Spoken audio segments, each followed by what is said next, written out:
drums. Hey guys, it's Jonathan Thomas. One of the bands I played for is called Ascend the Hill. I've got a lot of requests over the years for tutorials on certain songs that we've done. So in this video, I'm going to cover The Love of God off of the Hymns record. If you're new to the channel, please subscribe, click the bell icon so you can stay notified of when I come out with new videos. I'll be doing lessons, tutorials, drum covers, all things drums related, so you want to stay in touch for that. All right, let's get into it. There are two main pieces to the song that I want to go over. One is the intro and the verse groove, and then the other one is called the switch. The freaking switch! Switch! The switch is honestly pretty simple. So we're going to be going over the groove first. Both the groove and the switch can be a little odd, especially if you're not used to hearing this type of information. So to me, it's completely unproductive to have you just sit and copy what you've seen me do. It'll do you no good in the short term or the long term if you don't really understand and are able to hear what's happening.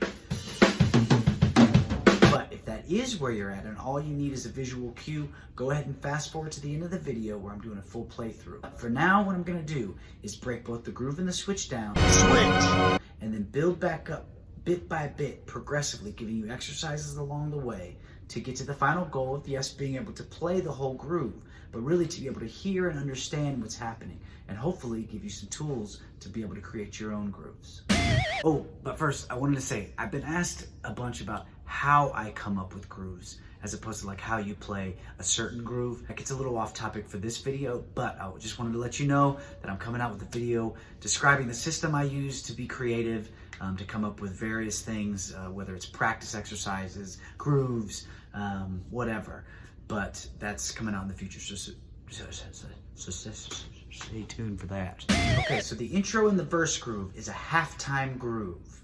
I want to establish that first. Halftime means that instead of like a normal groove where the snare drum is being played on beats 2 and 4, the snare drum gets moved to beat 3. So instead of 1, 2, 3, 4, it's going to be 1, 2, 3, 4, 1, 2, 3, 4. That's where everybody bobs their head on metal breakdown. Okay. Baseline subdivision for the groove is eighth note triplets. If you're unfamiliar with what subdivisions are, just stay tuned to the channel because I'll be releasing a video on that soon. But for now, you just need to know that eighth note triplets put 3 notes per main pulse.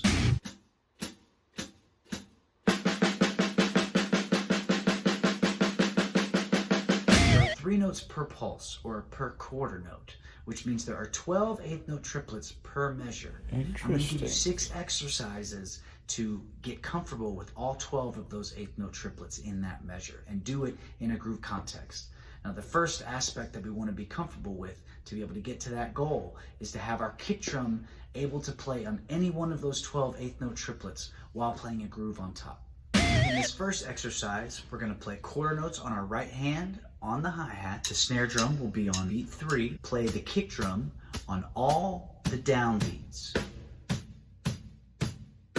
When we're comfortable with that, you move the kick drum to the second note of each triplet.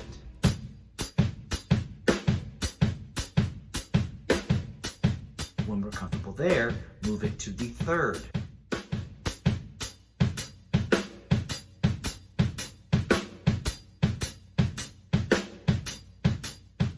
The next exercise, we're just going to do groups of 2 instead of groups of 1. Again, while keeping quarter note on the right hand on the hi-hat, and then snare drum on beat 3.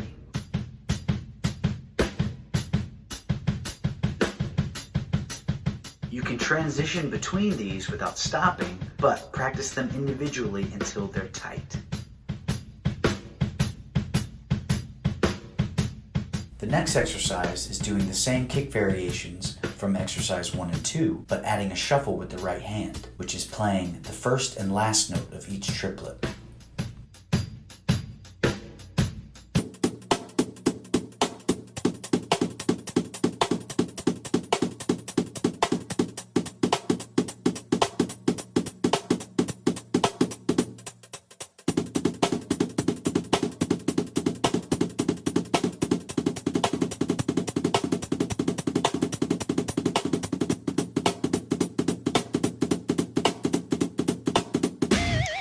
three exercises and their variations may have gotten your body to do things that it hasn't done before, but it's also trained your ear to hear things that it hasn't heard before. How to divide up that measure into those 12 eighth note triplets and the different combinations, and that's the point.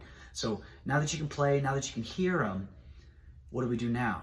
Well, let's let the kick drum be free to play any one of those 12 eighth notes in any combination that you practiced before and do what you want to do. And see, this is where the music happens, right? This is a great way to create. You take little bits of information that you've learned and then you reorganize it to how you want it to sound. And so this becomes less about learning how to play a song, and it's more about developing your own vocabulary behind the kit.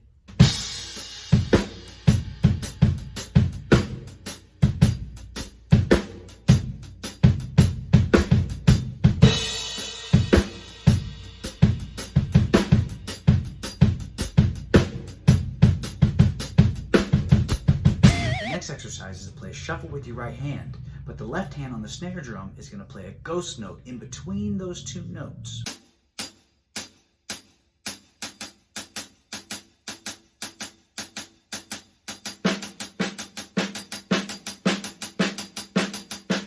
For the next two exercises, you might recognize how these relate to the song. So for exercise 5, we'll play quarter notes with the right hand, and then between our left hand and our kick, we're going to alternate back and forth every one of the 12 eighth note triplets.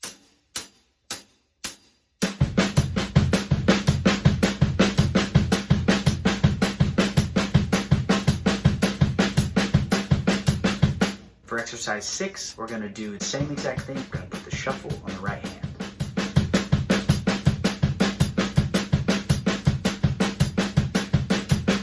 So, how does any of this relate to playing the song? Being man, now we made a deal here. So? So you're supposed to teach and I'm supposed to learn, remember? I know it was a lot of information and can be kind of tedious to work through, but I had to get your limbs and your ear able to play this because the groove is a combination of all these parts. The hi-hat for the groove is shuffled. Show me wax on, wax off. Yes! Yes! The kick is varied like exercise 1. Show me pentafence. Yes! Yes! Weird snare accents are like the ones in exercise 5 and 6. Show me side to side. Yes! Yes! Yes! The open hi-hat touches are in weird places that you would only hear if you practice exercise 1 and the kick variations. Yes!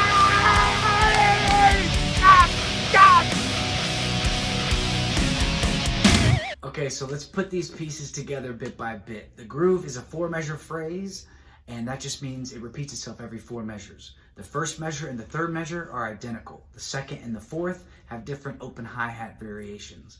Now on the recording, I did little embellishments here and there, but this is the basic structure of the groove. And what I'm gonna do now is play the groove, but I'm gonna grow it piece by piece, so that way you can see how everything fits together. It starts with the shuffle, and the left hand ghost note in between the shuffle. Bass drum on 1. Then the double bass drum hits with the left hand. Once you get that, now add the snare on beat 3. After the snare on beat 3, play a kick drum and 2 snare accents. Loop that to get that comfortable. Moving into the second measure, there's an open hi-hat on the second triplet of beat 1 and an open hi-hat on the second triplet of beat 3. Both of these open hi-hats are played with the right hand because you're playing alternating sticking, going back and forth between the right and left hand.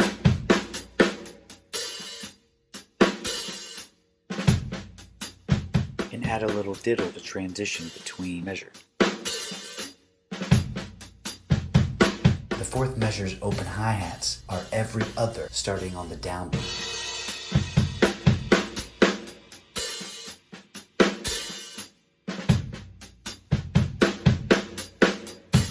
And then put it all together.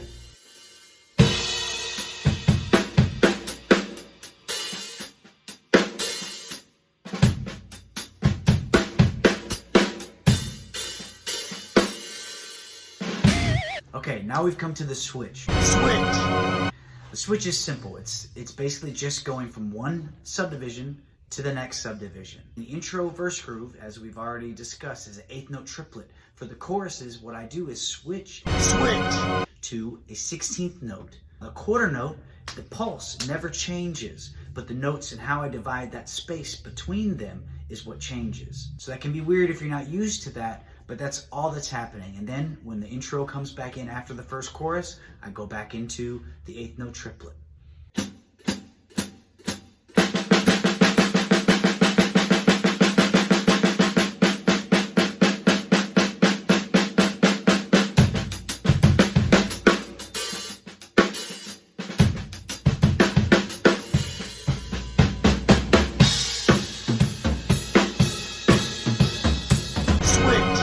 Transitions from the 16th note chorus back down to the 8th note triplet intros and verses got a little weird, but all I was doing was being creative with that 8th note triplet. Sometimes I started the fill on a downbeat, sometimes I started it on an upbeat, maybe on a hi-hat.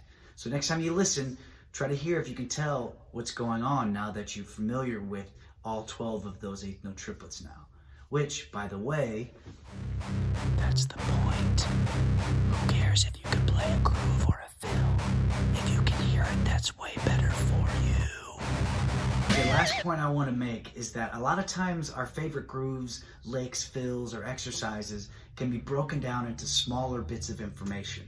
And they can become their own little mini exercises that, when practiced, inevitably make us play the groove or the fill or the exercise better, but it can also be inspiration for something new and give us new tools to create with.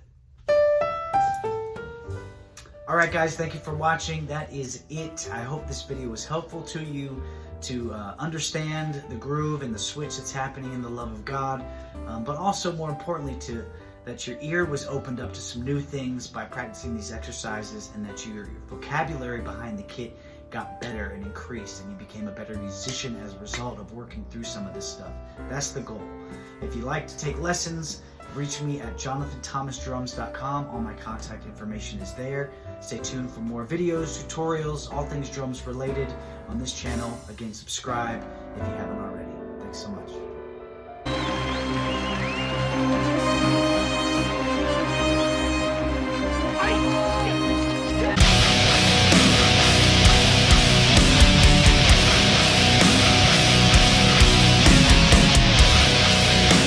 Wax on, wax off.